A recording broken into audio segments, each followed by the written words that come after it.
I am not a big YouTuber. I do not have a big facility with employees, and I do not have the finances to fix things the way they really should be fixed, or at least fix it in a way that we are used to seeing people fixing cars on YouTube because they have those resources that I do not have. So welcome to the rebuild done by a regular mortal just like you, who can barely afford the rent of the shop as it is. Hello! What you see behind me and around me is the dumpster fire of my B8.5 S4 rebuild. I bought both of these cars from Copart. This one I bought as a parts car to rebuild this before realizing that this thing is of their own color, which is a complication because I really was hoping to avoid painting the car and the parts. I've already swapped the doors on this side, and this gives you a pretty good idea of how different the colors are. Believe it or not, actually at this angle right here, it is practically impossible to tell that this is not a matching color, or maybe I'm just going blind. Basically what I'm trying to say is that it is fiscally unreasonable for me to buy a new fan shroud or a new fan assembly because these things are $400 used, or going to a frame shop and having this frame rail straightened out because it's slightly over to the right, as we found out in the last video, to my huge disappointment, or having these body parts professionally resprayed to match the rest of the car, or having this quarter panel fixed soon. Like, this is something that I'm actually gonna have to save up for. This is not something I can do right now and call it a day and have this car finished in 24 hours. No, it's been months. I think it's been 2 months since I bought this car. So let me show you what regular mortals just like me do when they need to fix a fan shroud. A fan shroud that is more or less operational. The fans actually work well. We just need to make sure that this bottom of the shroud does not interfere with our fans, or does not get this thing unbalanced or get chewed up by the fan and thrown into the radiator. And well, here's my solution. We have a couple of zip ties on this end, we have a zip tie on this end, and we have some plastic welding staples in some of the cracked plastic here. Now, before you close this video and never watch my channel again, I'm hopeful. I'm hopeful that I can actually do this properly sooner or later. It's just that it's not right now, and I don't want to deal with moving this car on and off the lift as I buy new parts, and I need to keep things moving in here, because this shop is supposed to pay for itself. This is where I got my dealer's license, just to give me access to some auctions and make the registration process easier, and just give me some efficiency and convenience when it comes to cars, a giant hobby of mine that I've been doing for years. So I can't really have this lift taken up for too long. I definitely want to have this car at least in more or less drivable condition so that I can actually kind of enjoy it. I can drive it around, I can sell my daily and keep this thing instead, or something along those lines. Basically, I just need to keep this thing moving, and I can't let it sit waiting for new parts to arrive or waiting for me to save money on those parts. So that's where we're at right now. So I hope you might enjoy this more relaxed and less professional way of repairing things for a tiny little bit, while we're waiting for this channel to grow, while we're waiting for me to, I don't know, figure out my life, I guess. I'm doing my best. I'm doing my best. Thing is that I have a full-time job, I have my fiance, I have 2 dogs, no kids yet, but it's still plenty of things for me to be busy with and not be able to spend all my time here. Not to mention, a trained eye would be able to tell this is a radiator for an automatic car. We have a transmission cooler right here. Why am I putting an automatic radiator on a manual car? Because for some reason it is cheaper. Even though it has more components to it, it has a transmission cooler built in, it is cheaper than the manual S4 radiators. Probably just because there's less manual S4s, and the supply versus demand thing for the radiators kind of causes them to raise the prices on the manual ones. Basically, we're trying to cut corners. I'm coming out. We're cutting corners. We're saving money everywhere we can while we're putting this car back together and making it drivable. One day, hopefully one day, I will keep this thing for the rest of my life, and I will be able to bring it into 100%, but that is not today. So in order to straighten out this frame rail, and we have to move it only like maybe 1/3 of an inch over to the right, I'm going to get the car off the lift and use the lift post as our stationary object that we tie into, and use this hydraulic ram right here to try and pull this sucker that way. Is it gonna work? I have no idea, but that is our only option. In order to get this car and maneuver it around the shop and get it right where I need it by the lift, I need to be able to steer, and well, it's not too easy to steer in this car because our steering rack is having issues after the accident. I'm guessing there's some sort of an internal damage. Apparently that's common. One of you guys had mentioned in the comments that they here rebuilt multiple of these cars, and like 2 out of 3 of them had broken steering rack. So they're not only known for getting water intrusion, they're also known for breaking in accidents, apparently. So I'm just gonna pull that thing out, swap it with the one in the A4, and hopefully, potentially we'll have steering. I can't guarantee that, but there's only one way to find out. So looking at the steering rack, replacing it should be relatively simple. I'm just seeing 2 of these big bolts that'll release this assembly down here, let it drop down, and of course we have the 2 tie rods on each side connecting to the knuckle. We also have a few little electrical connections here because this is an electrically power steered car, and we have the steering rod going up to our steering wheel.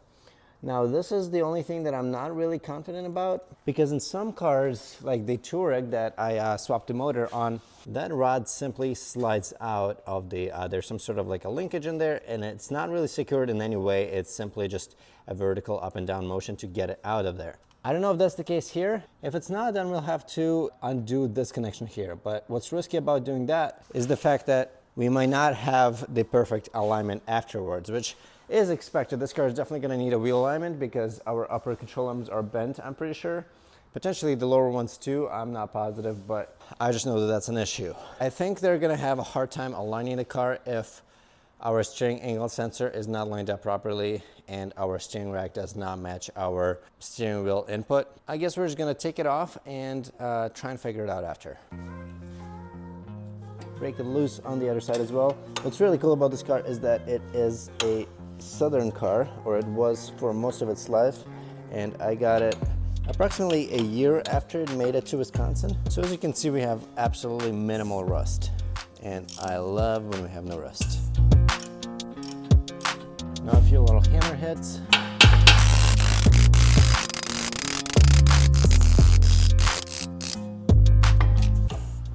I might have to get rid of the sway bar. I don't know if it's gonna let the bolts come out. Oh, it's definitely not gonna let my wrench out. Didn't think about that. That was dumb.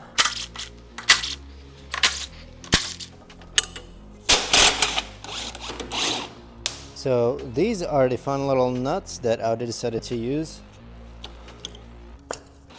I definitely saw the steering rack move down a little bit, so let's just slowly lower it down and see what happens. All right, so mistake number 1, I just realized that we do need to remove our X-brace, and I should have been able to tell that way sooner. It's clearly gonna be in the way of the steering rack coming out. The problem with that is that, as you can see, I didn't really pay too much attention when I was setting up the lift, and our lift post is sitting on the X-brace.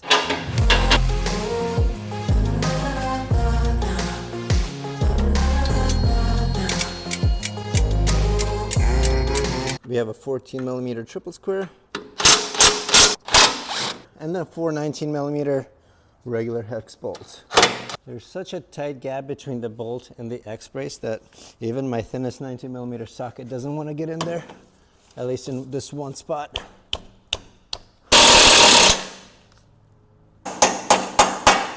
Let's see. Oh, yeah, should have seen it coming. Ow.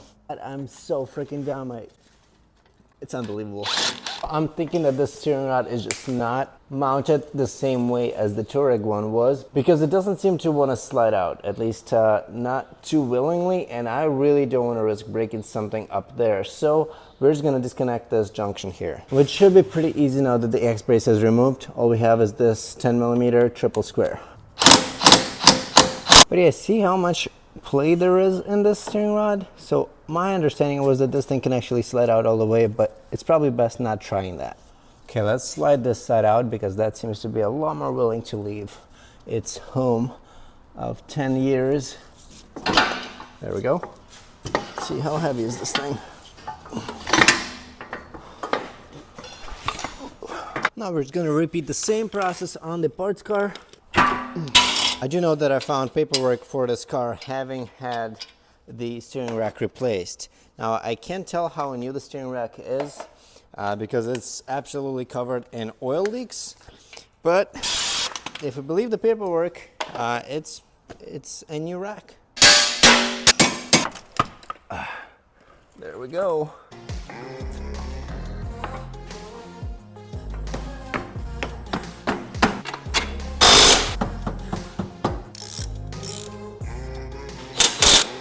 Well, I guess before I put the X-rays on, we should try and test if our steering works now. Don't want to leave that there. That'll be awkward. Okay, so first question is whether or not we're gonna get a steering fault on the dash. Okay, so now instead of a red dash light, we have a yellow one, which is good news. And we're not getting a fault that tells us to stop driving. So I think we're on a right track. We are still gonna have to erase the codes to get rid of that yellow steering wheel warning light, but I think we indeed had a bad rack. Somehow that internally got destroyed in the accident, and now I think that should be fixed. Okay, now that the steering issue is squared away, I think, well, I have no choice but to work on the thing I least want to do, and that is straighten out metal. Because without that fender unibody piece being in its correct shape, I can't really put the radiator support on, and without the radiator support, no headlights, no bumper, no fenders.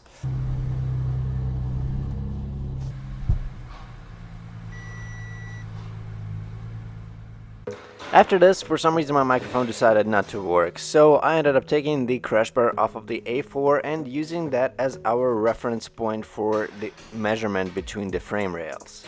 I also needed to bang out the little plate that it bolts up to because it was a little bent, but it wasn't really hard with a hammer.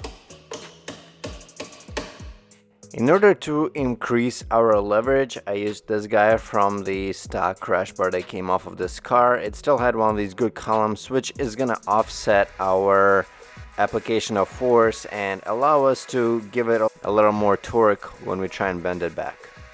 And then I just out of curiosity decided to give it a shot with this ratchet strap. I knew it wasn't really gonna work, but I just wanted to see how soft the frame rail is, or if by any chance this does something. And honestly, I feel like it was doing something. It kind of looks like the frame rail is moving just ever so slightly, or maybe it's bouncing right back, but it was worth a shot. So last time I was using this ram here, I completely forgot that I managed to break that little fitting here, and I haven't been able to find a new one, so this is no longer an option. Instead, I'm gonna try and use this actual jack that pushes instead of pulling, and I'm gonna see if I can use the two frame rails against each other to spread them apart. So this guy here is basically just a regular hydraulic jack, and then this is an extension for it along with a couple of feet, whatever you want to call these guys. And this here is our hydraulic pump. So we're gonna connect our hydraulic pump. And once it's connected, we're gonna set this thing up in the most secure way possible and give it pressure. Of course, just to make sure that I don't bend the frame rail in the opposite direction way too far, I take measurements as I go. Something to be aware of is that the frame rail is gonna bounce back after every time I take the pressure off, so we need to go a little past the measurement that we need just to give it a little bit of wiggle room when it comes back. Eventually, I was even able to bolt the crash bar back on. As you can see, this guy is slightly not there yet, but very, very, very close. So now with the crash bar on, I decided to give it a little more bending, a little more messing around, up until I was happy with the results. So I actually just talked to my body guy, and I was going to cut this and then just simply weld it onto this car, but then I was looking at this guy and noticed that we are buckled right over here. As you can see, this metal here is definitely a little bent, and I can't really cut much to the left of it because then we have to cut this panel here, which I really just don't want to do. This would be way too much cutting, way too much welding, and it would be a bit too expensive. So my options are to stick to my original plan, cut it right here, and then just try and straighten this out, or try and separate these two pieces of sheet metal and see if I can straighten them out one by one, or at least get them into the right position. So we're gonna give that a shot and see what happens. It's already messed up. It's basically worthless.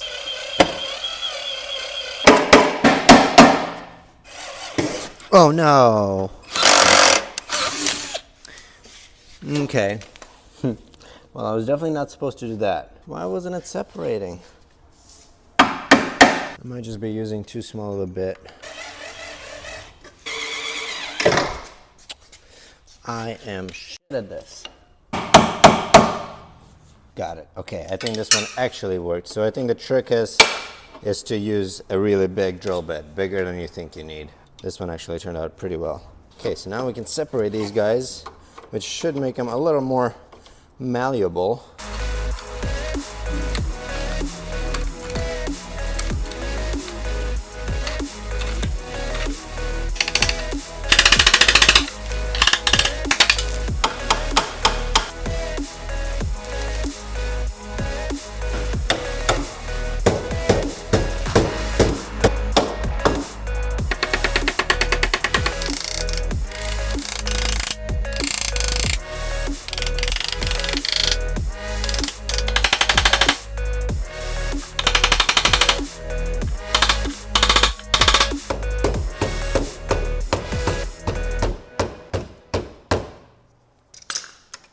Here's a little side-by-side of the finished result. And sure, it's not perfect, but we're not looking for perfect. We're looking for functional. In all reality, this piece, all it does is hold up our radiator support and hold up our fender. That's about it. So if we can get it to do that, more or less well, then I'd consider it a success. And if we can't, then we're gonna go back to our original plan and cut that guy out. And then it was time to break out my tiny little welder and see if I can redo those tiny spot welds. Spoiler alert, no I cannot.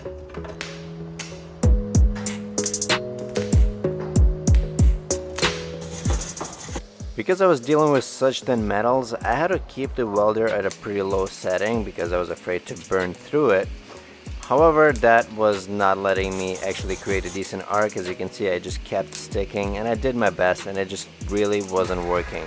We could blame that either on the fact that I'm using a $100 welder or the fact that I've welded maybe 3 times in my life. Eventually though, I think I did manage to find a more or less appropriate setting because I did start being able to actually create some sort of an arc and keep things somewhat functional. Okay, so before I reveal this to you guys, let's recap. I admit that I'm not very good. I admit that I'm a little over my head here. I admit that I'm not doing the best job. And I admit that I'm slightly underqualified.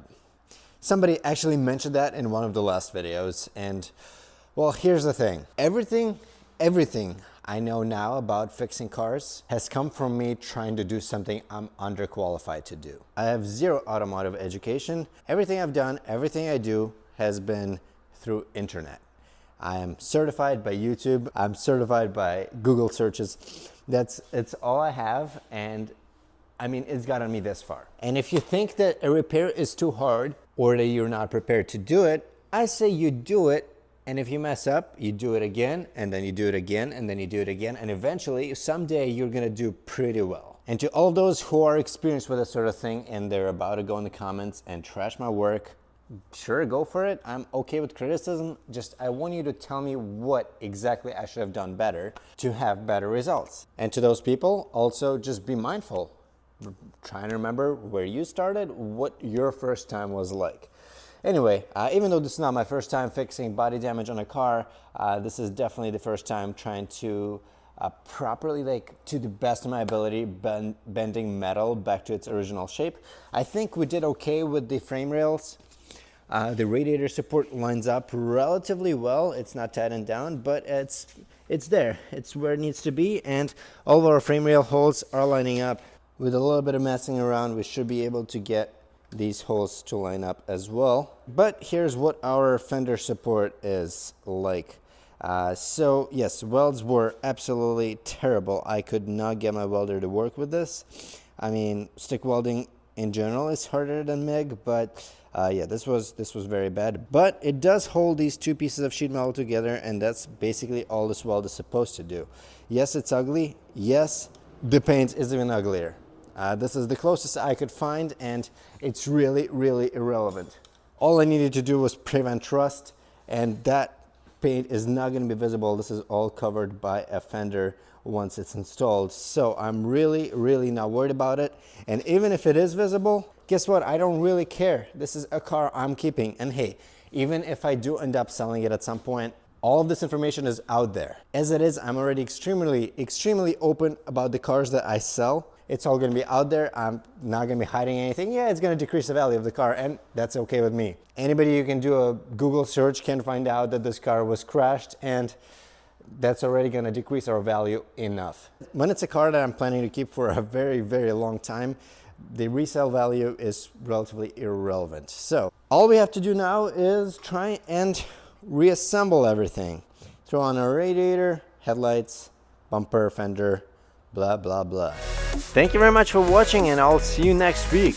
By the way, the YouTube algorithm seems to think that you will like these two videos, so feel free to check them out.